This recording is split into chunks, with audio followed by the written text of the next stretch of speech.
Entah kenapa aku merasa Karina sangat aneh. Kenapa dia memintaku memberikan pakaiannya pada ibu? Kemudian ibu...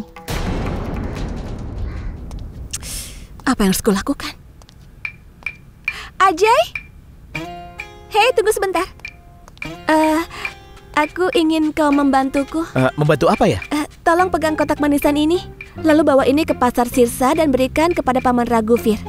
Beritahu dia kalau kotak ini dikirim oleh Bibi Malati untuk ibunya Bado yang ada di toko perhiasan di pasar Sirsa. Jadi dia harus pergi dan memberikan kotak ini ke ibunya. Apa kau mengerti? Kau menjelaskannya dengan sangat sempurna. Aku mengerti. Terima kasih.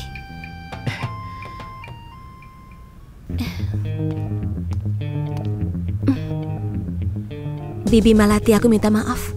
Kali ini Bibi akan mendapatkan masalah besar. Tapi Bibi harus merayakan ini karena rencanaku akan memiliki efek yang tidak seorang pun di keluarga Ahlawat pernah membayangkan sebelumnya.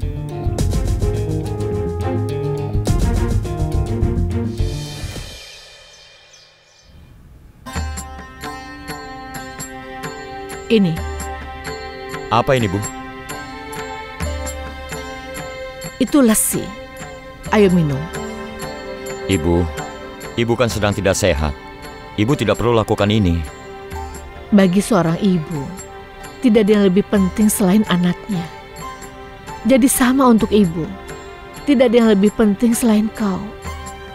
Ayo, minumlah, biar kau tidak sakit.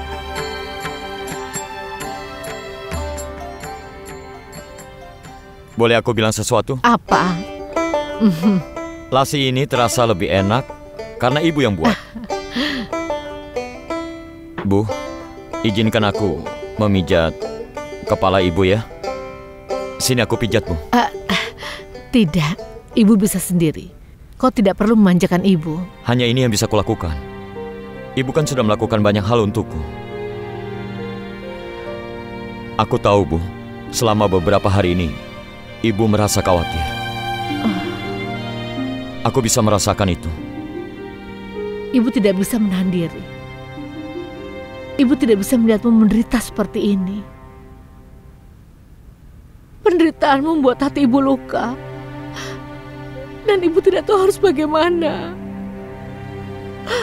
Ibu merasa tidak berdaya.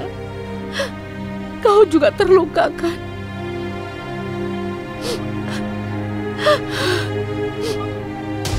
Jika dalam keadaan ibu yang tidak berdaya dan frustasi begini, ibu marah jangan diambil hati.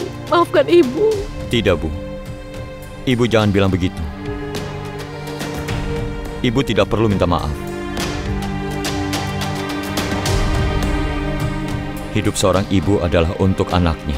Dia melupakan masalahnya untuk membantu anak-anaknya. Dan ibuku sangat menyayangiku.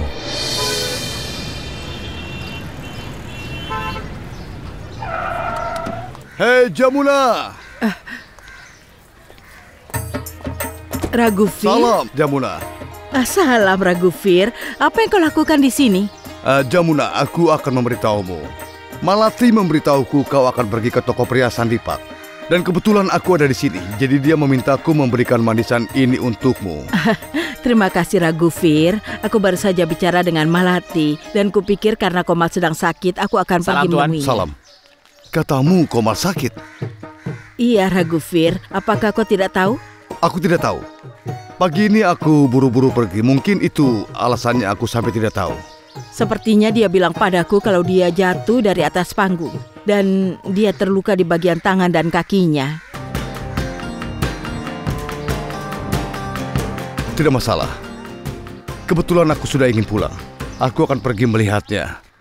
Kalau kau mau, kau bisa ikut denganku naik mobil.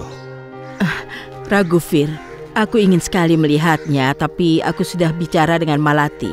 Dan dia bilang kalau Komal sedang tidur, jadi tidak ada gunanya ke sana. Jadi aku akan datang dan menemuinya besok. Iya, tentu saja. Dan kau tidak perlu khawatir, ada kami yang akan merawatnya. Aku akan merawat dia. Iya, Raghufir. Tapi bagaimanapun juga aku adalah ibunya. Aku tidak bisa menahan diri. Aku mengerti, baiklah. Sampai bertemu. Salam. Salam.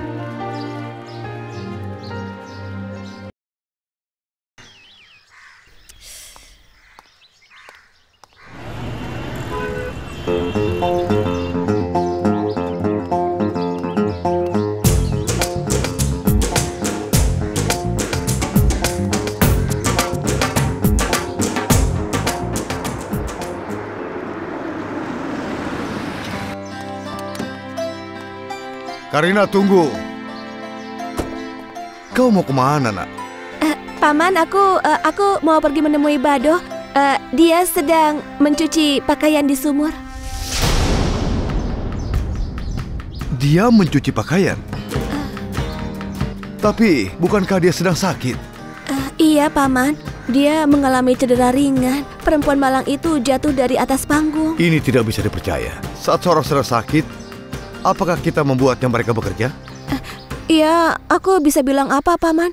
Tadi dia sedang mencuci pakaianku. Aku sudah bilang jangan melakukan itu, karena aku tahu dia sedang sakit. Aku memintanya untuk memberikan pakaian itu ke Bibi Malati. Tapi aku baru tahu kalau Komal yang mencuci pakaianku. Aku tidak tahu apa yang terjadi. Aku akan ke sana untuk memintanya tidak usah mencuci pakaianku. Kalau begitu, aku akan menemui dia dulu ya, Paman.